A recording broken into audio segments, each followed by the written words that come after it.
and thank you all for being here. It's so much fun to read with all these people. I don't know Ryan, and I don't know Pam, but of course I know Pam's work, and I know Josh and Susan, and love their work, and really enjoyed Brian's essay. So it's fun to be here, and I should just say that about 15 years ago in a small town in Arkansas, I met a boy from San Francisco, and we got entangled, and when he was leaving Arkansas a couple months later to come back to San Francisco to deal with a previous entanglement, or see a previous entanglement, I quoted Pam Houston to him. and the line, you probably know what it is, because people probably always tell you this.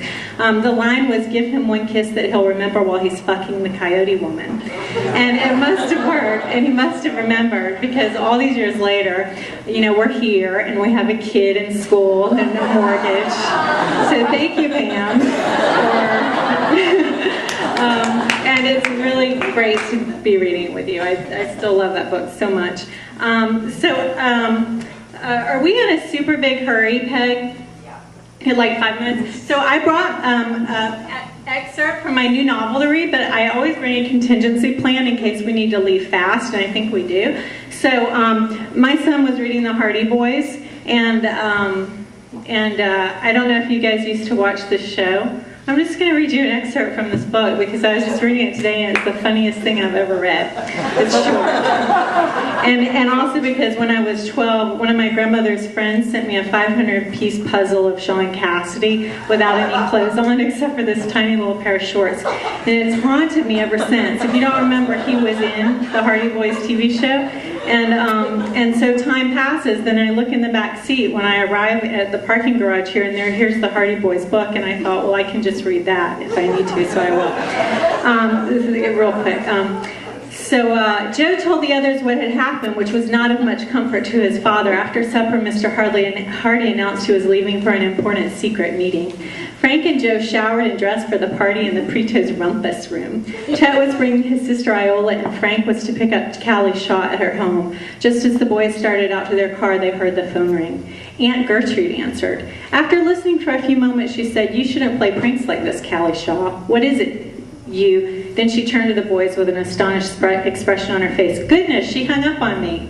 "That couldn't have been Callie," Frank said. "She wouldn't do a thing like that." "What did the caller say?" Joe asked. "She claimed it was the White House calling Fenton Hardy." The boys climbed into their convertible, uneasy about the strange call. Had it been a joke? "We'd better not mention this to anyone," Frank said. Joe agreed. A few minutes later, they pulled up at the Shaw's house, and Frank hurried to pick up his pretty blonde date. When they arrived at Tony, this is my favorite paragraph in the world. When they arrived at Tony Preto's place, Frank parked in front of the house, and the three entered. Chet and his vivacious, dark-haired sister were already there. They all trooped down to the basement, where brawny Biff Hooper, that's his name, Biff Hooper, and good-looking Tony were playing a game of ping pong. Their dates were shouting encouragement to the two when Tony sent a sizzling backhand shot which nicked the end of the table. "You win," Biff said, and put down his paddle. "Hi, Frank, Joe. The news is all over town." When Frank remained silent, Tony said, "Hey, you guys, where's your bounce tonight?" I think that's a drug. I'm not sure what bounce is.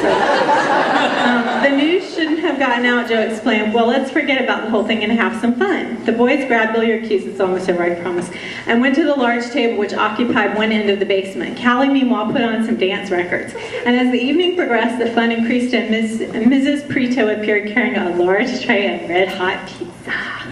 Frank touched Callie's arm. "I'd like to get out for a little fresh air before we tackle the goodies. So you think the sex is coming, but it's not." "Me too," Callie replied. They don't do that in the Hardy Boys. It's not Sean Cassidy. He's a good boy.